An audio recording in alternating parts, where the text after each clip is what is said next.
Qual que é a quarta camada de conexão do marketing? A primeira camada foi produto. A segunda camada foi o como. A terceira camada foi o porquê. Mas agora a gente está na... Essa é uma dor de todo mundo que vende. Como que eu trago mais qualificação para o meu CRM, né? E tudo começa, o Felipe e Nath, com posicionamento. O que é posicionamento? É o que, para quem e como. É o que eu faço, para quem eu faço, como eu faço. Se isso não começa a ser muito bem comunicado nas próprias redes sociais, no próprio conteúdo orgânico, a gente começa a ter problema. Segundo, no próprio tráfego pago nos criativos. Por exemplo, eu quero fazer aqui uma imersão e eu quero um ICP que é empresários que faturam pelo menos acima de R$100 mil por mês e tem acima de 10 colaboradores. Então, no meu próprio criativo que eu vou rodar no tráfego pago, eu vou falar assim: você que é um empresário que fatura acima de R$100 mil por mês, tem mais de 10 colaboradores, eu tenho um convite para te fazer. Ou seja, no próprio criativo eu já começo a qualificar. Daí, quando ele cai na minha página, eu continuo com o mesmo discurso, falando qual que é o perfil de público que eu quero. E depois tem as perguntas de qualificação. Caramba. Aí depois tem o SDR, que você falou, que vai qualificar mais ainda. Até que eu chego ali para conversar com o meu closer, com o meu vendedor, pessoas que realmente fazem sentido para eu conseguir vender. Agora, essas pessoas que fazem sentido, elas também são mais responsivas no WhatsApp. Eu mando uma copy ali de primeira mensagem para ela, elas me respondem. Gilberto, mas o pessoal não está respondendo. Você mandou mensagem de manhã, manda à noite. Ele está mais tranquilo.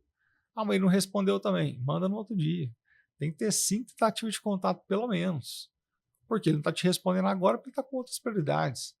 Então, você não é chato fazendo isso. Não. Você está realmente fazendo aquilo porque ele se cadastrou lá para participar. Então, você tem que entrar em contato com ele. E é só pelo WhatsApp? Não, são canais diferentes. É pelo direct, é pelo e-mail, é pelo LinkedIn, é pelo WhatsApp, é pelo SMS e principalmente pela ligação. O pessoal esqueceu hoje em dia que o telefone serve para ligar. Exato. Então tem que ligar e, ao ligar, seguir um script. Né? Se você quer fazer o seu negócio crescer de maneira lucrativa e estruturada através do motor GMV, é só ao final desse vídeo clicar aqui no primeiro link da descrição que eu preparei uma aula completa te explicando essas 3 alavancas. Ô Nath, você, acompanhando suas redes sociais, eu vi que você tem uma construção de um movimento. Sim. Você não vende produto. Não. Você tem um movimento. Movimento de marca. Como é que foi isso? Isso foi construído naturalmente, intencionalmente? Você leu um livro, foi da noite para o dia? Como é que foi? Isso aconteceu naturalmente, mas eu acredito muito nessa etapa de venda. Por exemplo, a gente fala muito da era do movimento de marca agora. Eu falo que a gente está na era do movimento de marca, que a primeira era de consumo foi onde o produto já era o diferencial. Então eu vendia uma sobrancelha, eu vendia um copo, eu vendia o melhor de tudo, o melhor tênis. A propaganda era pautada no produto ou no serviço, de forma óbvia. Depois, com a internet, rede social, mais marcas aparecendo, concorrência, as marcas sentiram necessidade de ter experiência. Então, como o meu cliente usufrui desse serviço? Como o meu cliente recebe o produto? Qual é a experiência que eu proporciono para ele? Então, a gente adicionou uma camada aí de experiência para a pessoa se preocupar também. Agora, a gente já está na camada da causa. Então, eu tenho que ter um bom produto, eu tenho que ter uma boa sobrancelha, eu tenho que ter um bom curso. Isso é óbvio, ninguém merece um tapinha nas costas por fazer um bom trabalho, é o mínimo. Então, o trabalho tem que estar ok, o óbvio tem que ser muito bom. Depois disso, olhar a experiência, só que agora a gente está no movimento de marca. Então, eu já tenho um produto bom, eu tenho uma experiência muito legal, onde eu estou sempre refinando o processo, só que eu tenho que gerar movimentos. As pessoas, elas querem consumir de coisas e causas que elas se identifiquem, bandeiras que elas também levantem. Hoje as pessoas querem se sentir parte de movimentos, não é só o consumo pelo consumo. E eu percebi isso quando eu parei de vender sobrancelha e comecei a vender quem a pessoa seria depois que fizesse a sobrancelha comigo. Então, eu parei de vender o óbvio e comecei a vender quem ela seria, como seria a vida dela, como ela começaria a se olhar no espelho, quais seriam as novas percepções sobre ela. E aí eu criei um movimento chamado Beleza Sem Padrão. Em 2017, isso era muito novo, hoje todo mundo fala sobre isso.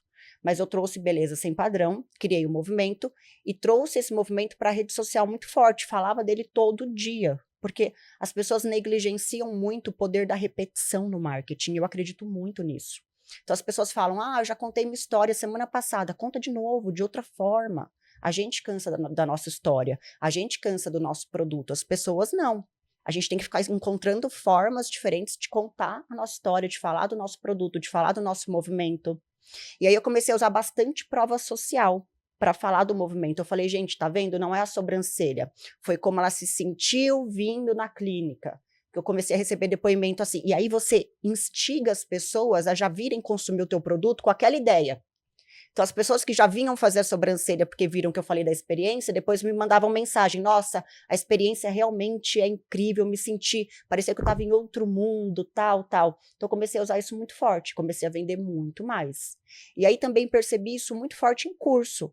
Quando eu comecei a dar curso, né, eu vi que muita gente aprendia e já começava a dar curso. E eu pensei, eu preciso me diferenciar. E aí veio a ideia do pijama, eu estava atendendo uma cliente, conversando com ela, falei, o que você acha da gente trabalhar de pijama? Seria tão legal se a gente pudesse trabalhar de pijama, né? E eu lembro que ela foi muito negativa, ela falou, eu não acho. Só que nessa hora eu falei, poxa, então eu tenho que fazer, porque onde não tem coragem, também não tem concorrência. Legal. As pessoas não... Ninguém vai fazer isso. Aí eu tinha curso no outro dia, 15 alunas, eu falei para minha assistente, amanhã a gente vai dar o curso de pijama, e compra 15 pijamas pra gente dar para elas também. A gente achou os pijamas, no outro dia eu fui, dei o curso de pijama, postei na rede social. E nesse dia fez muito sentido para mim, essa coisa de vender a sensação e não produto ou serviço. Porque as pessoas que entraram em contato para fechar o curso naquele dia, eu podia falar que eu tinha o melhor curso, que eu tinha a técnica mais natural, que eu tinha uma experiência incrível, que elas tinham treino em pessoas humanas, treino em pele sintética, mas a última pergunta que elas me faziam antes de fechar o curso era, eu vou ganhar um pijama? Ou seja, naquele dia eu parei de vender curso e comecei a vender a sensação de vestir o pijama mágico. Porque aí, na minha cabeça, eu criei toda uma narrativa para o pijama. O pijama virou um personagem de branding da minha marca. Então virou o Poder do Pijama Rosa, que virou um livro. Aí virou uma série infantil, um desenho infantil que a gente vai lançar no que vem, que chama Princesas de Pijama. Então o pijama, ele virou um personagem da marca. Virou um símbolo de libertação, de tirar os padrões que a gente é ensinado a vida inteira a seguir, colocado numa caixa, né? Então o pijama, ele é se libertar de todas as camadas que a sociedade colocou em você para te moldar e se reconectar da forma mais pura, porque o pijama é isso, né? Você tá em casa, da sua forma, você veste o pijama, é o teu momento íntimo. Então é uma volta para a intimidade, um resgate da criança. Porque quando eu coloco as alunas sentadas numa sala, e tem aluna de 82 anos, que a gente já teve, aluna de 15 anos, quando você coloca todas elas de pijaminha igual numa sala, automaticamente, eu não preciso falar, elas lembram da infância delas, quando elas estudavam na escola, todo mundo de uniforme, bonitinho.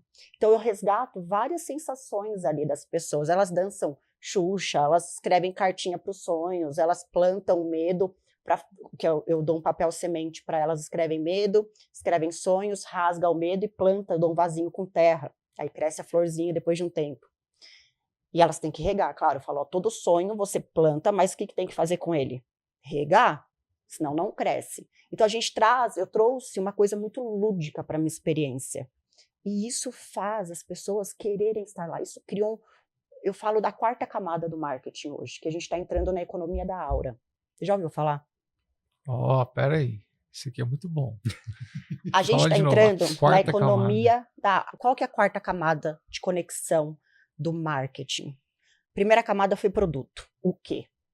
A 2ª camada foi o como, a experiência. A 3ª camada foi o porquê, a causa, que é o movimento de marca. Mas agora a gente está na economia da aura, movimento de aura. Quais são as sensações que a minha marca provoca? Qual é a energia? Qual é o magnetismo? Qual é o que as pessoas sentem quando elas ouvem de mim? Então essa é uma camada meio que invisível, mas que junta boa intenção. Poxa, na minha empresa a gente tem boas intenções, não engana ninguém, não faz mal para ninguém, não prejudica, faz tudo certinho, trata as pessoas bem. É uma cascata de frequência alta o tempo todo. E eu acredito muito nessa era, na economia da aura. Eu vi no WGSN essa notícia e eu achei fantástico. a já estarem trazendo esse assunto, porque é uma coisa que eu acredito desde que eu comecei a minha marca. Desde que eu comecei a minha marca, eu aplico energia, física quântica, cocriação, visualização, aumento de frequência, o abraço, o toque, o amor entre as pessoas, os rituais dos colaboradores, alegria o tempo todo, porque eu acredito que o cliente ele é atraído por algo invisível, algo que ninguém explica ainda. Mas eu sempre acreditei nisso desde o começo. E quando eu vi o WGSN, que veio, eu vi domingo, que eu fui ler, falando da economia da aura, que é o futuro, eu falei, eu quase chorei.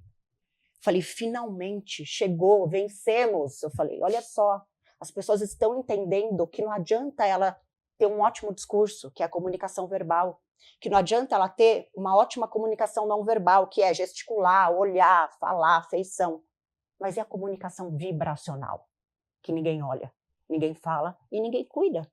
Não adianta eu querer mostrar uma coisa que eu não sou. Hoje as pessoas percebem, as pessoas estão num grau de consciência muito elevado, está todo mundo ficando muito mais consciente. Então, neste grau de consciência que a galera está chegando, não dá mais para você ser um personagem. Ou você é de verdade, ou a tua comunicação vibracional é de verdade, ou você não sustenta no mercado, em nada.